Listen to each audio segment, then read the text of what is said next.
एक राजा था। उसका मंत्री भगवान का भक्त था।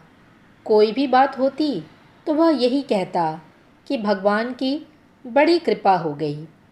एक दिन राजा की बेटी की मृत्यु हो गई।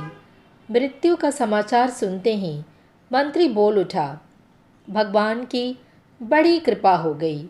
यह बात राजा को बहुत बुरी लगी, पर वह चुप रहा। कुछ दिनों बाद राजा की पत्नी की भी मृत्यु हो गई। मंत्री ने कहा, भगवान की बड़ी कृपा हो गई। इस बार भी राजा को गुस्सा आया, मगर चुप रहे। एक दिन राजा के पास एक नई तलवार बनकर आई। राजा तलवार की धार की जांच कर रहे थे कि उनकी उंगली कट गई। मंत्री पास में ही खड़ा था। उसने फिर से वही बात दोहराई। अब राजा के भीतर जमा गुस्सा बाहर निकला और उसने तुरंत मंत्री को राज्य से बाहर निकल जाने का आदेश दिया और कहा कि मेरे राज्य में अन्न जल ग्रहण मत करना। मंत्री बोला, भगवान की बड़ी कृपा हो गई। मंत्री अपने घर पर भी नहीं गया, साथ में कोई वस्तु भी नहीं ली और राज्य के बाहर निकल गया। कुछ दिनों बाद राजा अपने साथियों के साथ शिकार खेलने के लिए जंगल में गए। वहाँ जंगल में डाकुओं का एक दल था।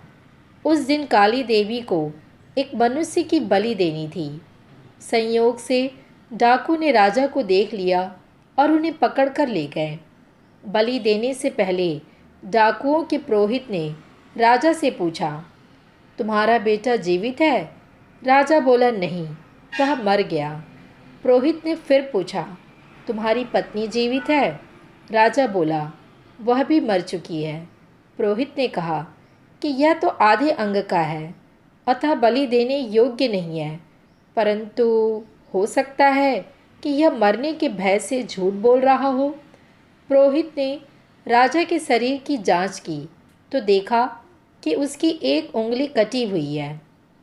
पुरोहित बोला, अरे, इसका तो अंग भंग है, बलि के योग्य नहीं है, अतः इसे छोड़ दो। इस तरह डाकुओं ने राजा को छोड़ दिया। राजा ने नगर लौटते ही अपने आदमियों को आज्ञा दी कि हमारा मंत्री जहाँ भी हो उसको तुरंत वापस लाओ, क्योंकि राजा को उसकी बात समझ में आ गई थी कि जो कुछ होता है भले के लिए ही होता है। फिर मिलूँगी आपसे एक नई कहानी के साथ। तब तक के लिए अपना ख्याल रखिए। Bye bye.